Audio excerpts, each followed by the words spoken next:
ஜெஃப்னாபடியன் சொந்தங்களுக்கு வணக்கம். இந்த காணொலியில் பல செய்தி பரப்புகள் தொடர்பாக நாங்கள் பார்க்க போகிறோம். செம்மணி புதைக்குழி சம்பந்தமான விடயத்தில் மக்கள், அதாவது தமிழ் மக்களால் பெரும்பாலும் கோரப்படுற விஷயம் என்னென்னு பார்த்தீங்கன்னா, இந்த சர்வதேச நியமங்களின் அடிப்படையில் சர்வதேச கண்காணிப்போட இந்த புதைக்குழி அகழ்வு சம்பந்தமான விடயங்கள் நடக்கணும். இதைத்தான் கொக்கு தொடுவாயிலையும் திருகோணமலையிலையும் மன்னார்லையும் இருக்கின்ற புதைக்குழி சம்பந்தமாக மக்கள் குறிப்பிட்டிருந்தார்கள். இது சம்பந்தமாகத்தான் அண்மையில் ஒரு போராட்டம் இடம்பெற்றிருந்தது, காணாமல் ஆக்கப்பட்ட உறவுகளால். அதில் பல்கலைக்கழக மாணவர்களும் கலந்து கொண்டிருந்தார்கள். அந்த வகையில் இன்றைய தினம் செம்மணி புதைகுழிக்கு நீதியான விசாரணை வேண்டும் என்று, அது தொடர்பான உண்மைகள் கண்டறியப்பட வேண்டும் என்று கோரிக்கை விடுத்து வடக்கு கிழக்கு ஒருங்கிணைப்பு குழுவால் கவனஈர்ப்பு ஆர்ப்பாட்டம் ஒன்று இடம்பெற்றிருந்தது. அதில் அதிகளவான போலீசார் குவிக்கப்பட்டிருந்தனர். இதில் இலங்கை அரசு எம்மிடம் இருந்து வலிந்து காணாமல் அபகரிக்கப்பட்டு படுகொலை செய்யப்பட்டு மனித புதைகளில் புதைக்கப்பட்ட எமது அன்புக்குரியோருக்கு பெருமதி மிக்க நீதி கோருகின்றோம் என்ற துணிப்பொருளில் இந்த போராட்டம் நடைபெறுகின்றது. இந்த போராட்டத்தில் செம்மணி புதைகுழிக்கான நீதி வேண்டும், அது மட்டும் இல்லாமல் இந்த புதைகுழிகளுக்கான நீதிகளை மக்களுக்கு உடனடியாக கொடுக்கப்பட வேண்டும். தாமதிக்கும் நீதி உண்மையிலேயே அநீதியாகத்தான் கருதப்படும் என்கின்ற பொருள்பட பலரும் தங்களுடைய பதாகைகளை கையில் ஏந்தியவாறு போராட்டத்தில் ஈடுபட்டதை காணக்கூடிய மாதிரி இருக்கின்றது.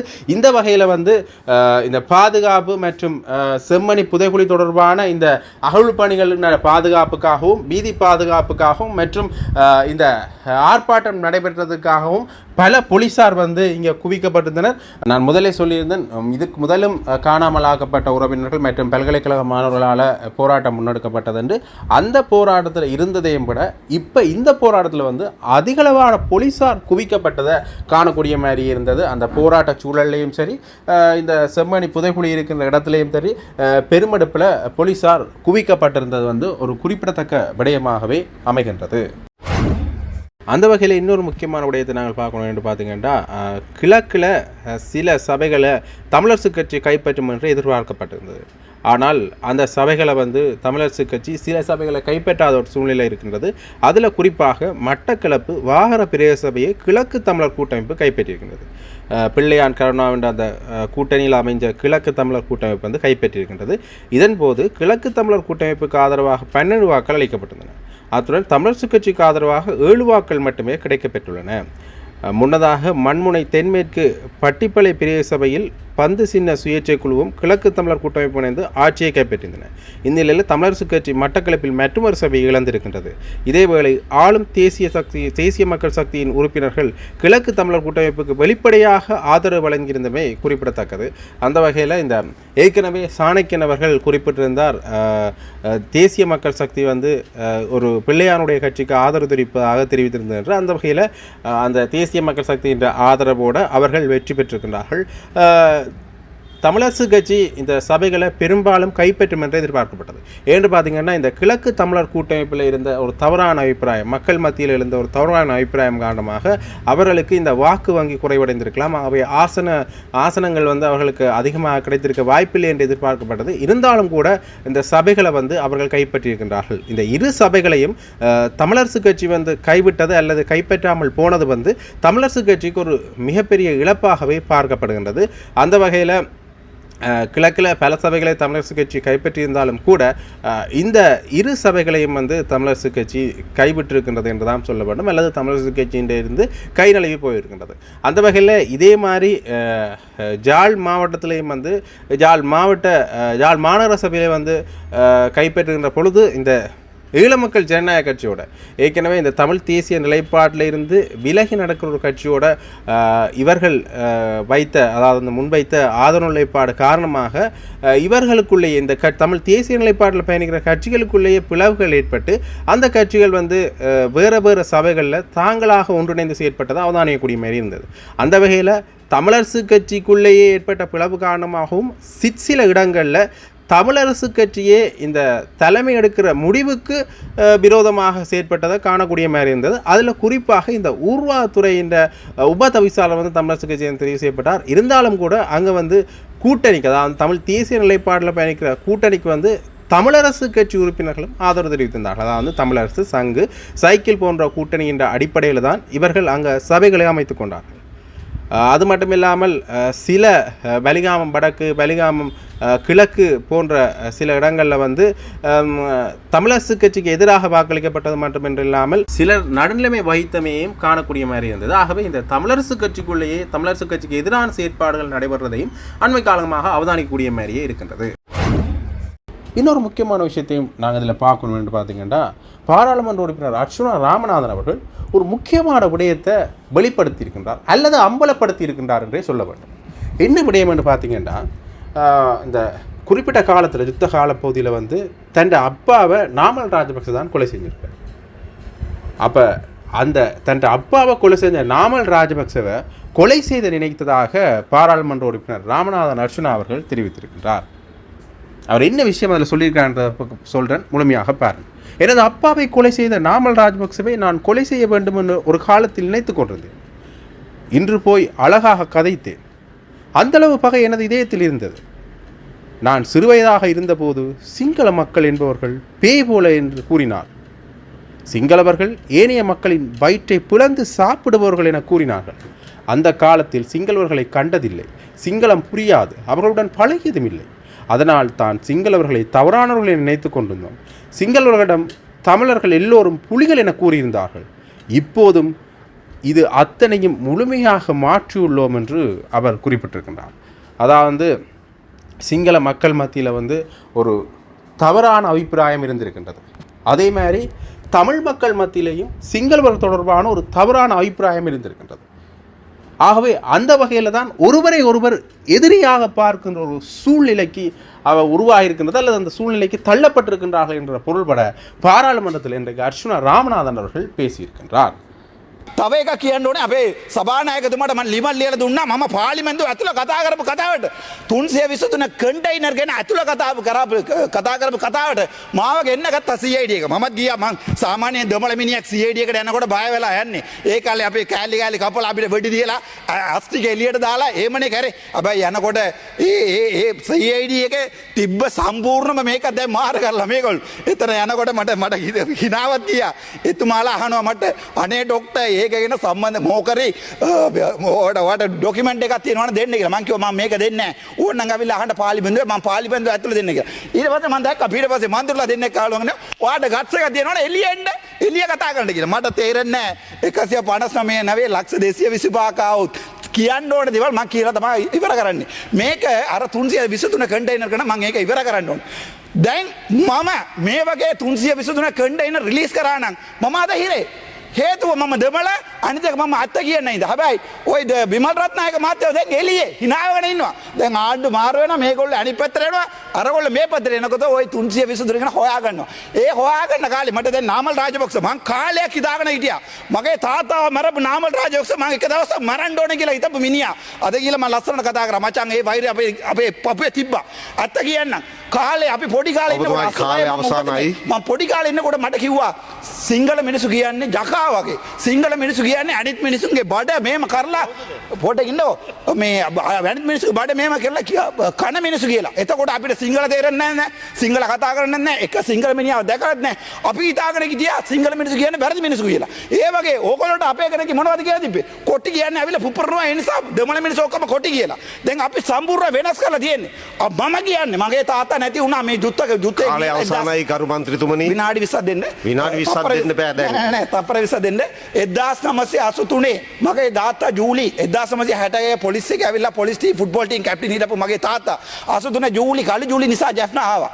අවිල්ලා අපි සම්පූර්ණම ඉවත් වෙලා කොටි එක හදනකොට අපේ තාත්තා ගිහලා කොටි එක ජොයින් අපිට කන්න බොන්න මොකුත් තිබ්බේ නෑ. අපි කොහෙද යන්නේ? තාත්තට පුළුවන් පොලිසිය වැඩ විතරයි. එතකොට ගිහලා එතන පොලිසිය පඩියකට ගියා. විඩ කරා.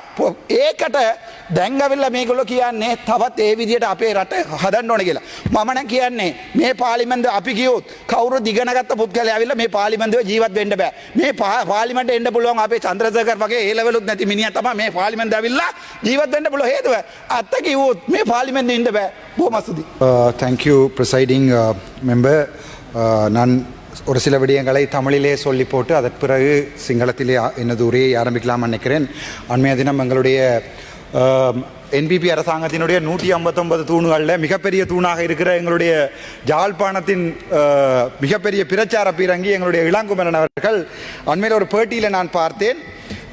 என்ன சொல்லியிருக்கிறார் என்றால், நாங்கள் ஜனாதிபதியிடம் மக்களாக எல்லாருமாக சேர்ந்து ஒரு கோரிக்கையை முன்வைப்போம். எங்களுக்கு விடுவிக்கப்படாத இந்த காணிகளில் 2 மணித்தியாலங்கள் மேலதிகமாக உள்ளே போய் வருவதற்கு என்று சொல்லி ஒரு வீடியோ ஒன்றை நான் பார்த்தேன். எங்களுடைய ஜனாதிபதி உட்பட, எங்களுடைய இளங்குமரன் உட்பட, எங்களுடைய யாழ்ப்பாண பாராளுமன்ற NPP பாராளுமன்ற உறுப்பினர்களுக்கு தெரியாது தாங்கள் இப்போது அரசாங்கத்தில் இருக்கிறார்கள் என்று. மன்னிக்க வேண்டும், தெளிவாக கேட்டுக்கொள்ளுங்கள். தெரியாவிட்டால் எழுதி வைத்துக் கொள்ளுங்கள். தாங்கள் இப்போது அரசாங்க எம்பியா இருக்கிற நீங்கள் பொதுமக்களில் ஊடகங்களில் கோரிக்கை வைக்க இயலாது. உங்களுடைய ஜனாதிபதியிடம் 2 மணித்தியாலங்கள் மேலதிகமாக பாதைகளை திறந்து விடுங்கள் என்று அதை சொல்லிக்கொண்டு, 2வது விடயம் நான் பார்த்தேன். நேற்றைய தினம் ஒரு கடிதம் ஒன்று வந்திருந்தது. 2014ஆம் ஆண்டு A-level எடுக்கின்ற யாழ்ப்பாண பல்கலைக்கழகத்தைச் சேர்ந்த பாஸ் அவுட், அதாவது பட்டதாரிகள் நேற்று ஒரு முறைப்பாடு கடிதம் எழுதி அனுப்பியிருக்கிறார்கள். என்னென்றால், எங்களுடைய கௌரவ MP ரஜீவன் அவர்கள் தன்னுடைய அரசியல் பயணங்களுக்கு முதற்பட்ட காலங்களில் வாக்கு சேகரிக்கின்ற நேரங்களிலே இந்த பட்டதாரிகளை சந்தித்து சொல்லியிருக்கிறார், தான் MP ஆகி வந்து முதலாவது 3 மாதங்களுக்குள்ளே எங்களுடைய பிரதமருடன் கதைத்து வடக்கில் இருக்கிற 3000 வேலையில்லா பட்டதாரிகளுக்கு வேலைகளை எடுத்துக் கொடுக்கிறேன் என்று. ஆனால் அதன் பிறகு இப்போது போய் கேட்டபோது சொல்லியிருக்கிறார், நீங்கள் தேர்வு பரீட்சை ஒன்றை எழுதித்தான் வரலாமே ஒழிய நீங்கள் நேரடியாக ஏற்றுக்கொள்ளப்பட முடியாது என்று சொல்லியிருக்கிறார். அப்போது நான் நினைக்கிறேன், தேர்தலுக்கு முன்னர் ஒரு கதை, தேர்தலுக்கு பின்னர் ஒரு கதை. இதற்கு இன்னொரு உதாரணம் ஒன்றை சொல்லுகிறேன். வடக்கு மாகாணத்திலே ஊழல் வைத்தியசாலை என்று சொல்லப்படுகின்ற ஒரு வைத்தியசாலை அல்ல, அங்கே இருக்கின்ற வைத்தியர் கிருசாந்தி அவர்கள் ஊழல்கள் தொடர்பாக நான் எங்களுடைய லஞ்ச ஊழல் ஆணைக்குழுவிலே முறைப்பாடு செய்திருக்கிறேன். அதை விட சாவச்சேரி ஆதார வைத்தியசாலையிலே முன்னர் இருந்த வைத்தியசாலை ஊழியர்கள் வைத்தியசாலை நிர்வாகிகள் ஊழல் செய்திருக்கிறார்கள், மில்லியன் கணக்கான பணம் ஊழல் செய்யப்பட்டிருக்கிற என்பது தொடர்பாக லஞ்ச ஊழல் ஆணைக்குழுவுடன் நான் அவற்றை கொண்டே போட்டபோது இதுவரை இன்று வரை நான் முறைப்பாடு செய்து, இன்று நான் நினைக்கிறேன் கிட்டத்தட்ட ஒரு 20 நாட்கள் கடந்திருக்கும், இன்று வரை எந்த முறைப்பாடுமே விசாரிக்கப்படவில்லை லஞ்ச ஊழல் ஆணைக்குழுவால். அதுக்கு முக்கியமான காரணம் என்னென்றால், எங்களுடைய NPP-யினுடைய வடக்கு மாகாணத்திலே இருந்து வந்த எங்களுடைய வைத்தியர் ஸ்ரீபவானந்தராய் அவர்கள் யாழ்ப்பாணம் போதனா வைத்தியசாலையிலே நடந்த அவ்வளவு ஊழலுக்கும் சைன் பண்ணி இருக்கிறார். ஆகவே NPP அரசாங்கம் ஒருபோதுமே வைத்தியசாலைகளில் நடந்த ஊழல்களை தேடி பிடிக்காது. ஆனால் ஸ்ரீஜெயவர்த்தனபுர வைத்தியசாலையிலே நடந்த ஊழல், அங்கே ஒரு நியூரோலஜிஸ்ட் ஒருவர் ஊழல் செய்திருக்கிறார் என்று ஸ்ரீஜெயவர்த்தனபுர வைத்தியசாலை இருக்கிற ஒரு நியூரோலஜிஸ்டை அரெஸ்ட் பண்ணியிருக்கிறது.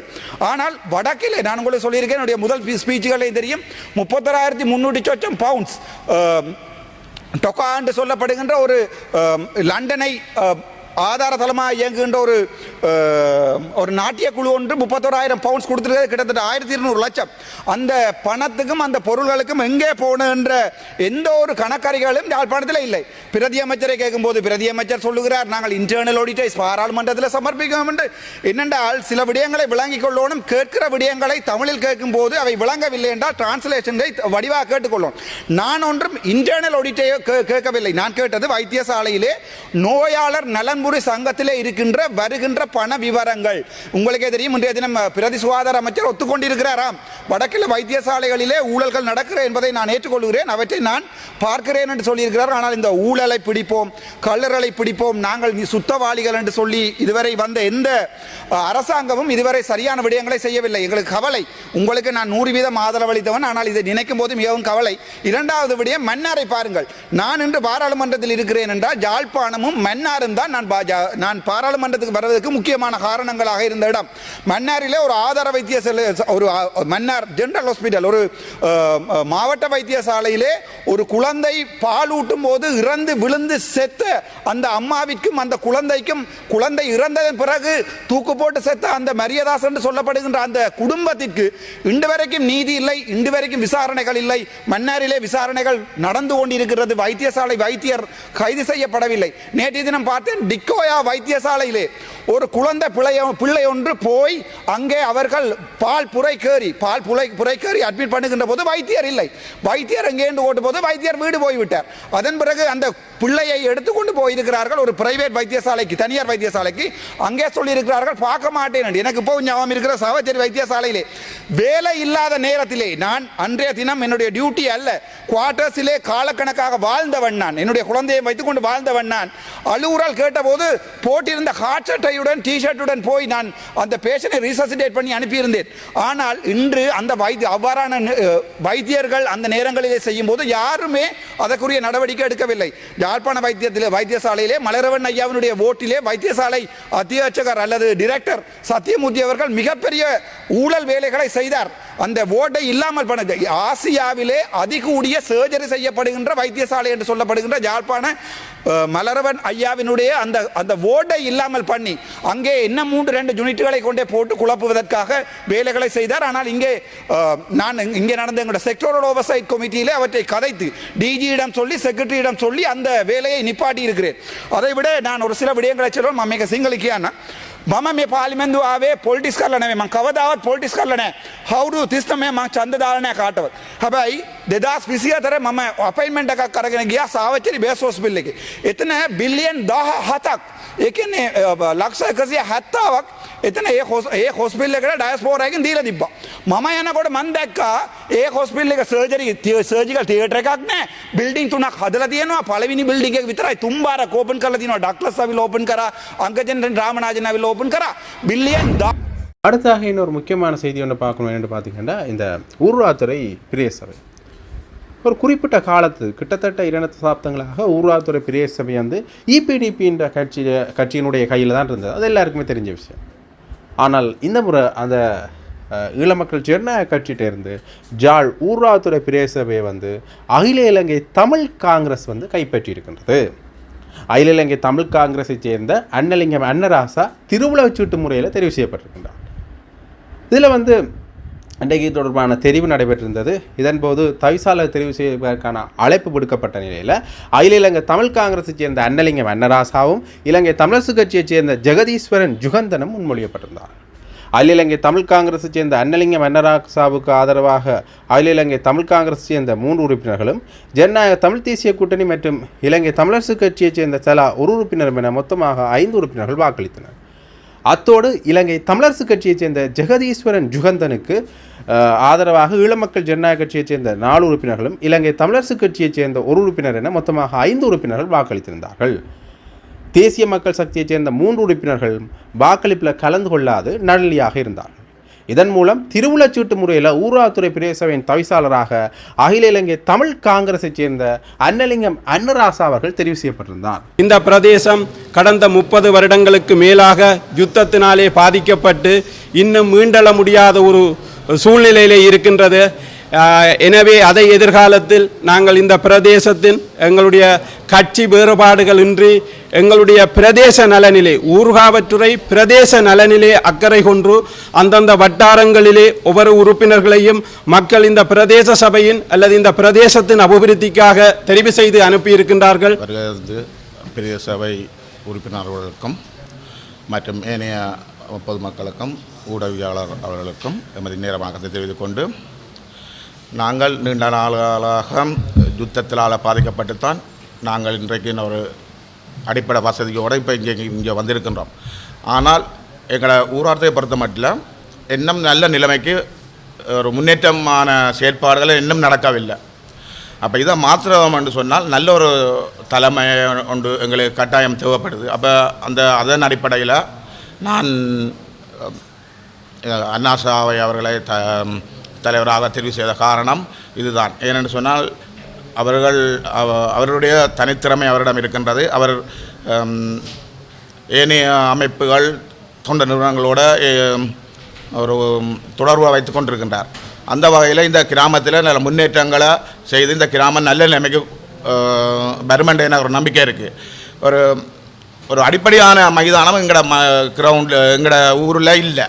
அது இப்போ ஒரு நல்ல நிலைமையிலையும் இல்லை. ஏன்னா அந்த இளைஞர்கள் அந்த மைதானத்தை நாடி போகின்ற நேரம் வேற ஒரு குற்றச் செயல்கள் இல்லாமல் இருக்கும் என்றுதான் எனது கருத்து. வேலைக்கு போய் கொண்டவர்கள் பின்னேறம் அவர்கள் ஓய்வெடுத்து அதில் கழிப்பதற்கு ஒரு மைதானங்கள் என்ற ஒரு அடிப்படை வசதிகள் என்ற இதுவரை காலமும் எங்களோட பிரதேச சபையில் அதை முன்னிறுத்தி ஒரு தர்மத்தை செய்தபாடாக இல்லை. அப்போ அதுகளை நாங்கள் மையப்படுத்தி இளைஞர்களை நல்ல நிலைமைக்கு நாங்கள் கொண்டு போகிறோம்னு சொன்னால் விளையாட்டும் ஒரு முக்கியம். அந்த விளையாட்டு ஊடாக அவையில் ஒரு நல்ல ஒரு ஆரோக்கியமான சமுதாயமாக உருவாக்கலாம். ஆகவே அந்த இதுகளை நாங்கள் நல்ல நிலைமைக்கு கொண்டு வரணும் என்ற காரணத்தினால ஏனைய மக்களின் ஒத்துழைப்பு, அதாவது எங்களுக்கு வாக்களித்த மக்கள் எதிர்பார்ப்போடு நான் இந்த சபையில் உபதலைவர் பதவியை எனக்கு மக்கள் ஏனைய உறுப்பினரும் அளித்துள்ளார்கள்.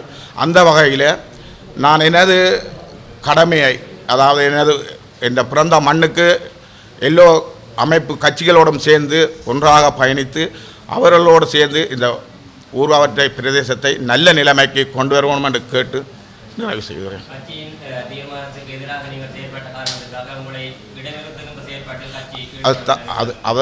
அது கட்சி எடுக்கிற முடிவுக்கு நான் கட்டுப்படுவேன். அது என்ன முடிவுண்டான அவையில் எடுக்கட்டும், பிரச்சனை இல்லை. எனக்கு என் ஊர் தான் முக்கியம். என் ஊரும் என் மக்களும் நல்ல நிலைமையாகவும் நல்ல இதுவாகவும் இருக்க வேண்டும். ஏன்னு சொன்னால் இந்த வரைக்கும் 30 வருட காலமாக நாங்களும் இந்த கிரௌண்டை சில வேலை திட்டங்களை சொல்லியிருக்கிறோம், அவரை செய்தாங்கோ அப்படியே இதுவரைக்கும் யாருமே அதை பொருட்படுத்தப்பாடாக இல்லை.